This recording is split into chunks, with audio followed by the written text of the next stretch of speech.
നമ്മൾ ഇന്ന് ഇവിടെ എത്ര എളുപ്പത്തിൽ ഉണ്ടാക്കാവുന്ന ഒരു സൂപ്പാണ് തയ്യാറാക്കുന്നത്.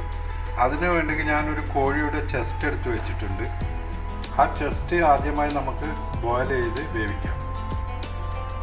അതിന് ഞാൻ ഇവിടെ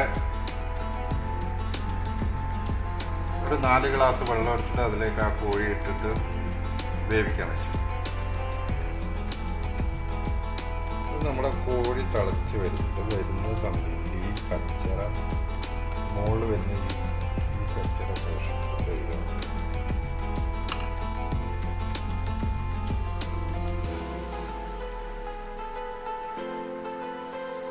നമ്മളെ കോഴി നല്ല പാകത്തിന് വെന്തിട്ടുണ്ട്.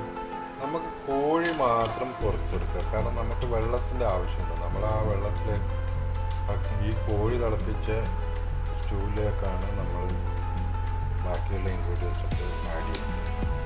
ഇനി ഇതിലേക്ക് എന്ത് നോക്കിയാൽ മതി, നമ്മൾ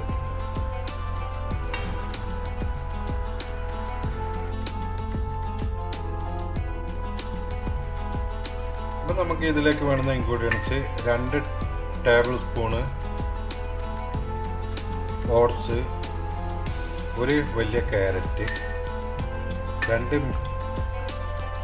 ചിക്കൻ ക്യൂബ്സ്, 2 പൂസ, ഒരു കഷ്ണം, കുറച്ച് ബഹുദനീസ് പാസ്ലി.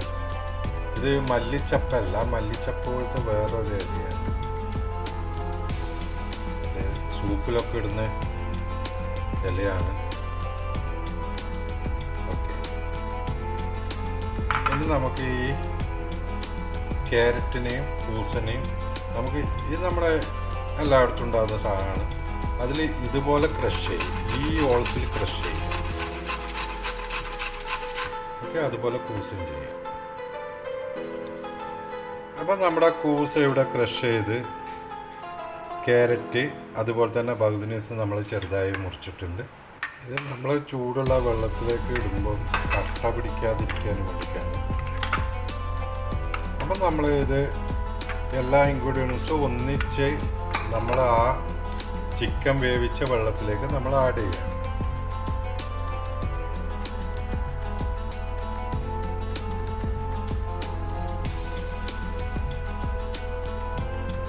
നമ്മൾ കോഴി ചെറുതായി പിച്ചി വെച്ചിട്ടുണ്ട്. ഇതും കൂടെ നമുക്ക് അതിൻ്റെ കൂടെ ആഡ് ചെയ്യാം.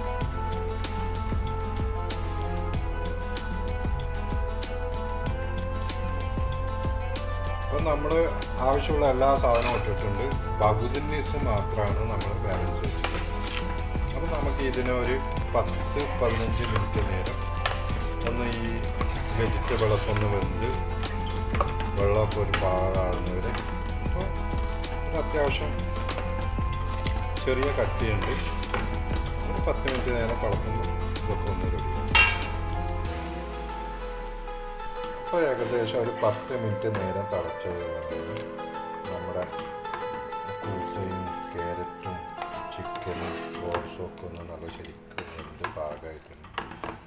ഇപ്പോൾ നമ്മൾ അവസാനമായി നമ്മൾ ആ ആദ്യം വെട്ടിവെച്ച ബഹുദനീസ് അതിലേക്ക് ഇട്ട് ഫ്ലെയിം ഓഫ് ചെയ്യണം. എരിവ് ഇഷ്ടപ്പെടുന്നവർക്കാണെങ്കിൽ കുറച്ച് കുരുമുളകിൻ്റെ പൊടി ഉപയോഗിക്കാവുന്നതാണ്.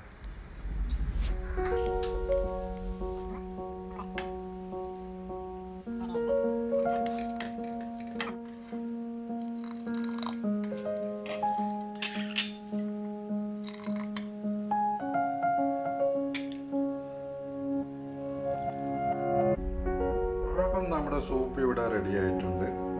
ഇനി നമുക്ക് ഇതിലേക്ക് ഒരു 2 തുള്ളി ലെമണിൻ്റെ ജ്യൂസ്